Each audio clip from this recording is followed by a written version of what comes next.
wax bi kay xam nga mooy lan premier ministre def na njombe ne moom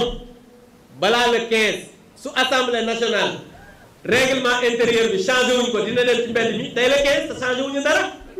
42 minutes nga toog boole fen ak sos 42 minutes est-ce que loolu mooy opposition est-ce que loolu moom la ñuy utiliser pour opposer sos ak fen te damay leeral fan laa teg ni 42 minutes yi mu toog yépp dafa toog ci sos ak fen balay boobu nuyu naa leen bu baax fanu guddaan dëkk wér sutura ak barke jàmmi àdduna ak àllaaxira yal nañ ko yàlla boole defal ni mu waxee lim ci jublu mooy dafa bëgg a wax ni Ousmane Sonko lim doon wax day sóob lim doon wax defu ko parce que moom nee na def na njombe pare toog wax ni fekk la 15 bu ñu changé wul règlement intérieur u assemblée nationale da koy defee ailleurs tey la 15 te defut dara kon dafa bëgg a wax ni Ousmane Sonko li mu waxoon taxawul li mu waxoon nekkul li mu waxoon amul xam nga ci biir kàddoom dafa répété maintes fois mauvaise foi di ko jiiñ le président Diomaye ak son premier ministre Ousmane Sonko d'une manière générale Pastef nee na dañoo am mauvaise foi d'accord dañoo am mauvaise foi d'accord nit ki tout souvent li ci yow li nga doon ni nga mel moom ngay àtte ci ñëpp moom mi wax lii bi Ousmane Sonko bind ci Facebook doon tontu Guy Marius Sagna ba waral muy wax lii mu wax bi mu génnee lan la sàkku woon ci président Diomaye. président de la République président de l'Assemblée wax nañ ko ne ko na jokkoo ak moom pour que ñu régler lii ndax moo gën ñu ñëw fi di xeex ak xuloo. moo gën ñu ñëw fi di xeex ak xuloo lii kañ la ko wax mi ngi ko wax après juste bi Ousmane Sonko tonté Guy Marius Sagna pour xamal ko ni buñ ca àggee su boobaa ma defee ko ailleurs léegi moom muy sàkku ci président de la République ak président de l'Assemblée nationale ñu toog waxtaan régler problème bi parce que moo gën xiiroo ak ŋaayoo moom Abdou Mbow moom moo ko waxoon léegi bi mu ko waxee président Diomaye def na li mu war a def en tant que kilifa en tant que président lan la def. premier ministre wax na ma lu ma metti joxul kenn autorisation mu violer la constitution financière du Sénégal loolu erreur la mais bi ma ko déggee ba pare dama woo le président de l'Assemblée nationale mu ñëw ñu waxtaan ma ne ko mais defar leen seen règlement intérieur li ci nekkul woon parce que da ngeen ko dind woon ndax premier ministre amatul woon léegi premier ministre am na delloowaat leen ko kii ñëw def déclaration de patrimoine déclaration de politique générale am loolu jarul ñu bañ a tenir débat d'orientation budgétaire réew mi ñoo ko bokk nañ ko waxtaane bu coow nag mënta ñàkk ci politique mais bu mu ñu yóbbu ci salfaañe yoon parce que waruma mais waru leen parce que yéenay voté rek yoon woo xamante ne dafay tegu ci ñun ñëpp y compris man mi kon demal waxtaan ak président de groupe parlementaire yëpp ngeen fexe jàpp bés ci nu mu gën a gaawee ngeen mais defaat la mise à jour du règlement intérieur parce que wax dëgg yàlla bu falsification amee du ñun ñu nekkoon majorité ñoo ko def waaye ngeen defaraat seen règlement intérieur premier ministre ñëw def la déclaration de politique générale. kon liñ sàkkoon ci président Diomaye kilifa gu mat sëkk kilifa def na ko waxtaan na ak président assemblée nationale jàllar bi ko waxtaan ak premier ministre gérer problème bi pour lépp am ci jàmm ci nu mu gën a rafete comme ni mu ko waxee ñoo bokk réew mi ñoom ñoo ko sàkku woon di ci xaar président def ko ba problème bi réglé wu na loolu mooy li waral le 15 bi Ousmane Sonko deful li mu waxoon ngir bëgg a xaar ñu xool nu ñu def ba gérer situation bi changer règlement intérieur bi intégrer poste premier ministre su ko defee muy dugg assemblée mais mu dugg ci ak légalité lii rek moom lu ñu bëggoon am nañ ko waaye léegi su fekkee lii am na ba noppi te yaa ko doon sàkku ba mu am ba noppi ndax war nga cee teg kàddu yi ne moom balaa le 15 su assemblée nationale règlement intérieur bi changé wuñ ko dina dem ci mbedd mi tey le 15 te changé wuñu dara. kon benn yow da nga naar feq ñaareel bi jiñ gi ngay jiñ nit ñi mauvaise foi yow yaa ko am parce que yow la sa xol sellul yow la sa yéene sellul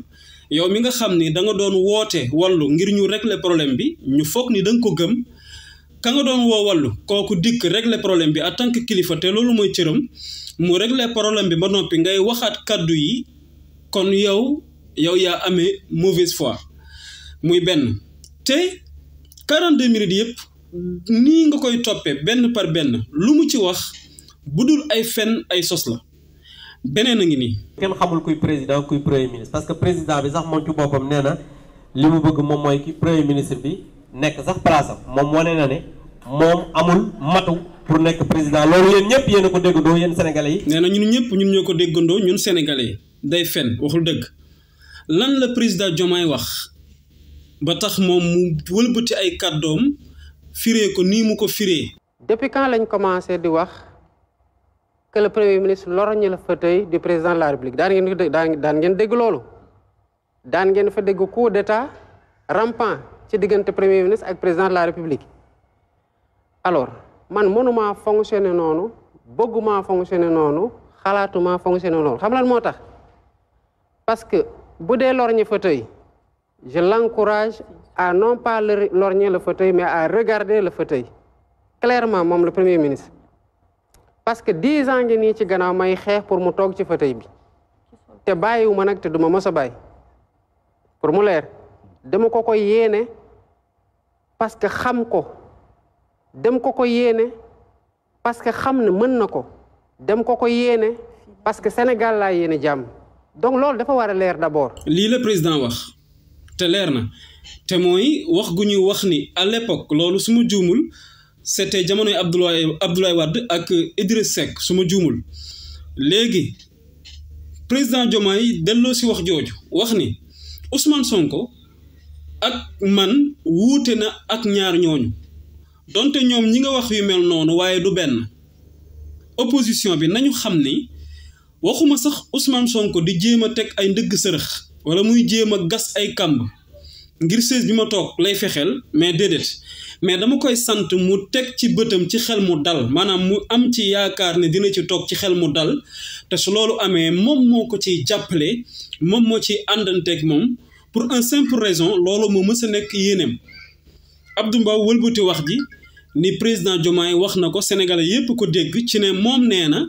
dafa tële ci yor mbir mi ba mel na da koo bëgg a jox Ousmane Sonko muy ay fen encore ay sos wëlbati kaddu jàmbur yemu ci beneen a ngi nii. dem dugg biir Sangomar te li gënoon a rafet mooy mu ne président de la république bi nga xam ne muy Macky Sall moo fi nekkoon def fi xale yi nga xam ne ay sénégalais ñuy liggéey pour exploitation pétrole bi ak liggéey bi nga xamante ne nii def na ko fi maa ngi koy sant di ko gërëm waaye dégg ngeen amul benn yoon boo xam ne wax na ci loolu. dégg ngeen amul benn yoon boo xam ne wax na ci loolu li mu bëgg a wax mooy. président Diomaye day fàq jëf parce que taxawaay bi Macky Sall amoon à l'époque ci Sangomar ba mu agsi fii tey waroon na cee wax mais wax ko mais lan la président Diomaye wax. xëy na liñ ci def am na lu ci baax am na lu ci des lu ci baax dañ leen ciy ndokkale bu baax a baax parce que nag bi ma demee sur place tous ceux qui depuis avant l'indépendance ñu ngi liggéey dans la promotion du bassin sédimentaire sénégalais. ba gëmloo ay nit kaay leen xool pétrole ci suñu biir waaxu Sénégal ñu dem xool ko ba ñu gis ko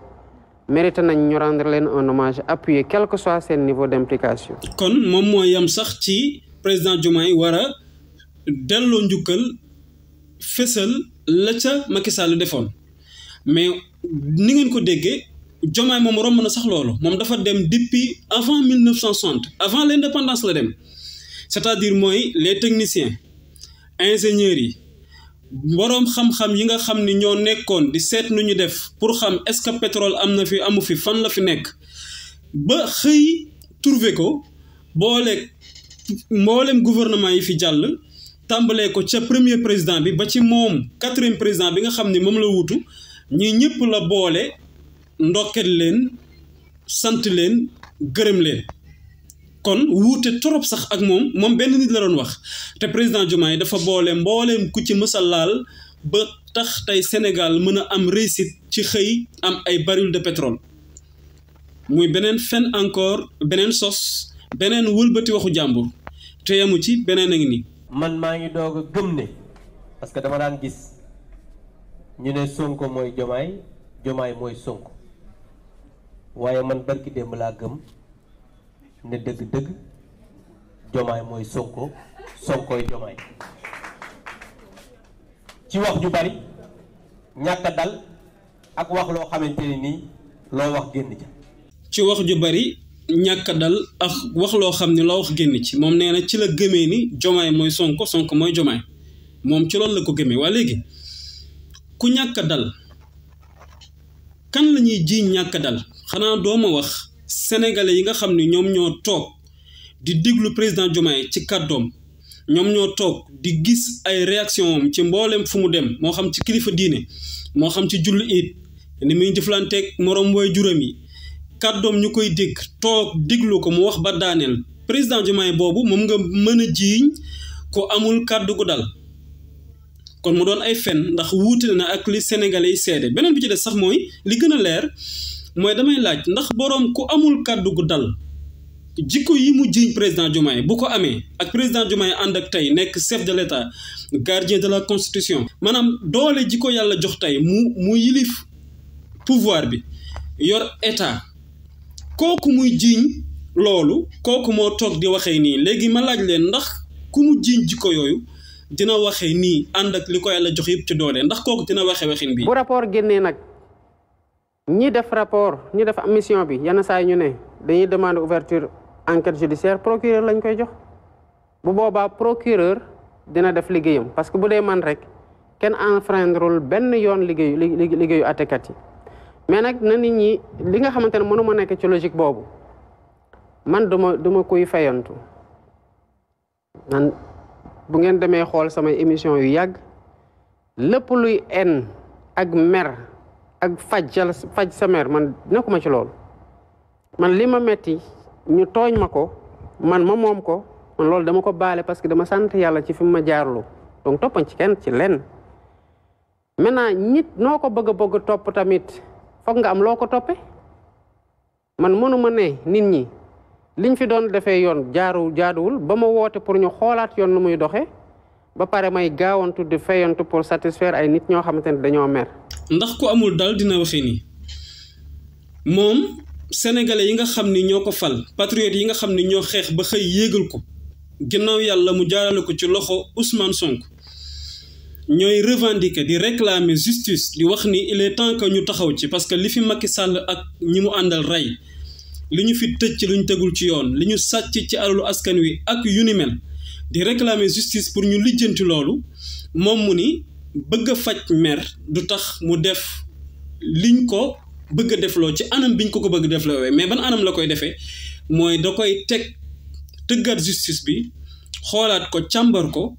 bu ko defee ñu teg ko ci anam goo xam ni lépp luñ ci àtte mu jëm ci kaw nit dañuy xam ni lii yoon moo ko àtte te li tax yoon àtte ko fii la ko teg moom ci loolu la mën a dox mais mënul dox ci fayantoo mënul dox ci meram àgg sax ba ci ni moom lépp lu ko waay def moom en personne jéggal na la ko parce que moom ci loolu lay dox ndax nit kooku mënees na koo jiiñ jikko yi ko Abdou Mbow jiiñ kon mi ngi gën a leer ni ci ay fen ak sos ci la nekk 42 minutes lii lépp nag su mënee am man dama jàpp ni président Diomaye moo ñu tooñ président Diomaye ak Ousmane Sonko ñoo ñu tooñ xam nga lu sax tey ñoom ñii ku ne xam na ni li ñu fi def ci Sénégal ci ay ndëngate te ma lim ko léegi ci alalu askan wi jëlal rek bi ñu xëyee sénégalais yëpp ñu jaay leen doole ni leen fu 20 heures jotee dugg leen seen kër yi ngeen tëju ñu leen lu tax ñu ni daa am feer bu ne ci réew mi jël suñuy 1000 milliards et quelques bu ñu tëjoo ñoom ñu jël di séddoo ñaata la ci doomu alal xoolal mburkaat xoolal tey tefesu géej gii xoolal bi ñu yoree réew mi ak léegi ni ñu salfaañee alalu askan wi xoolal mboolem koo xamante ni nii da nga daan luyee néeg avant ngay bokk ci gouvernement Macky Sall tey jii nga nekk milliardaire ñi millionnaire xoolal li ñu fi damm ci ay nit li ñu fi laagu ci ay nit xoolal li ñu fi tëj ci ay nit injustement xoolal 80 morts ki def loolu moom mooy am audacieux wu ñëw ba sénégalais yi xëy def sanction wàcc leen mais président bi ñu yéegal bees ak son premier ministre ci seen jikko seen muñ ak seen rafetal ak seen bëgg a doxin woo xam ni kenn du ci gis jaay doole kenn du ci gis néewal doole tax ñoom ñu nekk fi ba heure bii lijjanteeguñ seeni mbir mooy li leen may ñu am audacieux wu génn naan dañuy def conférence de presse ak ay points de presse di wax seen xalaat ak seeni gis-gis di wax seeni fen ak seeni kàcc kon président Diomaye ak Ousmane Sonko ñoo ñu tooñ ndax ñoo leen may bu fekkoon heure bi def nañu ak ñoom li ñu war a def ñoom liñ leen war a def ñi ngi toll ak ñoom fi ñu war a toll ak ñoom dinañ tal leneen lu dul toog 42 minutes di sos ak di fen te lii président Diomaye moo la ko gën a xam. ñii nii nekk di coow yëpp nekk ci opposition bi ñu bëri ci ñoom man je sais que su ma leen di gis ñuy wax xam naa ne askan wi soxalu leen parce que bu leen askan wi soxaloon duñ nangu di am ay 13 hectares ay 50 hectares ay 200 hectares ay 1 hectare sax 1 hectare c'est 43 parcelles pourquoi kenn nit parce que jege na nguur war a am 1 hectare 43 parcelles yoo xamante ne day dem jaay ji ko yeneen sénégalais te li ko may kese mooy jege nga nguur mu ne la andil sa carte d'identité booy baal ñu jox la 1 hectare. ay sàcc ay jaaykatu doole askan wi tijji ku la neex nga tëj ku la neex nga tijji ay reykatu nit ñoom ñoo fi nekk tey di lëmbee di déranger di tànkal askanu Sénégal te président Diomaye lii boo ko déggee xam ni moo la ko gën a xam kon ñii waruñu woon wax ñi heure bi waroon na leen fekk ci leneen ñoom ak justice ñu yéeg a ko wàcc te mu leer leen ni ci kaso bi la ñuy ñus seen xon ñoom ñëpp heure bi waroon na fekk mu leer leen mais nekk ci gouvernement boo xam ne ñi ko yor dañoo doon ay kilifa doon ay nit ñu am diine doon ay nit ñu am ngëm doon ay nit ñu dul fayantoo moo leen fi bàyyi ba heure bi mais du tere justice a ngi ñëw loolu moom même président Diomaye ak Sonko buñ ko deful loolu askan wi ñooy imposé bañ def ko parce que yéen faaw ñu lijjanti ko ak yéen fi ngeen jaar ak ñun ci 12 ans yi fàttewuñ ko buñ ca àggee di ngeen talati leneen lu dul toog di sos ak di fen te même bu dul dara même bu ko askan wi revendiqué woon lu yàqal président Diomaye la lu yàqal Ousmane Sonko la lu yàqal gouvernement bi la parce que ay liggéeykat bu ñu dee liggéey waxkat yi ak fenkat yi ak soskat yi dañu leen di tardeel kon waruñu leen a may ñu koy def lii mooy dëgg fanu gudd ànd ak wér sutura ak barke jàmmi àdduna ak àllaaxira yal nañ ko yàlla booy defal ba beneen yoon incha allah.